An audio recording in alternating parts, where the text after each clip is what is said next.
that's the sort of thing that might get their attention. This is a long-standing treaty. It's been around, and the United States has complied to the letter for a treaty that limits kind of intermediate-range missiles of various kinds, ballistic missiles, cruise missiles. And the significance is that Russia, since around the 2008 timeframe, began to violate this treaty. They didn't pull out of it, as one would normally do in that kind of circumstance, but instead kind of stayed in the treaty but just chose to violate it. And so over the past two administrations, Obama and Trump, called them out and said, look, we know you're violating it, you need to stop, and they chose not to do it. And so this is kind of the United States saying we're not going to be in a treaty that's one-sided, we're going to have to pull out.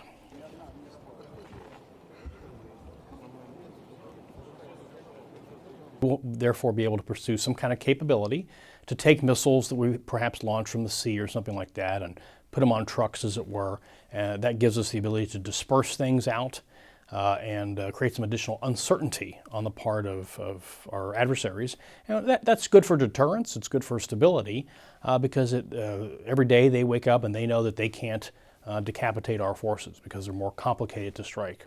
And this is especially true for the Asia Pacific, where China, for instance, has many hundreds and hundreds of missiles that target U.S. bases and U.S. ships, and the U.S. doesn't have something comparable because we've been limited by the treaty.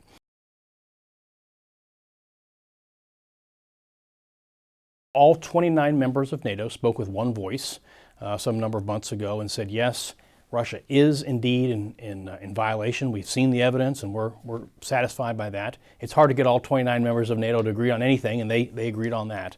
And so NATO and the General Secretary for NATO has said, look, we're not going to have nuclear missiles, ground-launched missiles in Europe, at this point anyway, but what we're going to have is conventionally armed. And that's the sort of thing that's going to contribute to conventional deterrence. And frankly, it fits in with the European Deterrence Initiative that we're doing in other ways, putting different allied forces in Eastern Europe so that Russia knows that it's not a good idea to pick a fight with their neighbors.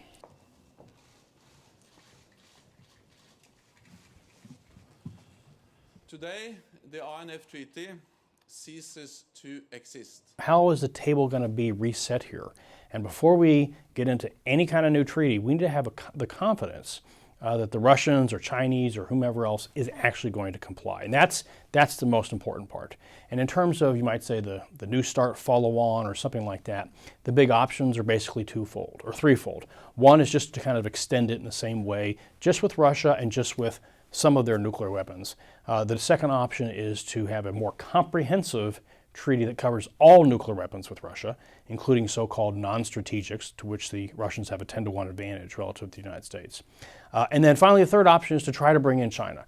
And that last one would be desirable, but how exactly we get China there is, it's going to take a little work, right? Because right now, China's enjoying the benefits of being completely unconstrained by INF, by New START, by anything. So getting China to the table will take a little bit of work.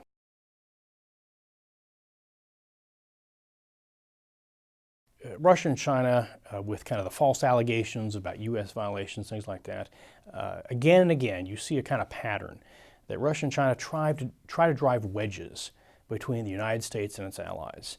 And I think if that was part of the calculus with Russia in terms of INF, I think it may have backfired a little bit. Because again, NATO has been speaking with one voice. And if and when the United States does deploy some of these things, that's going to be unpleasant for Russia. They're not going to like how that table gets reset.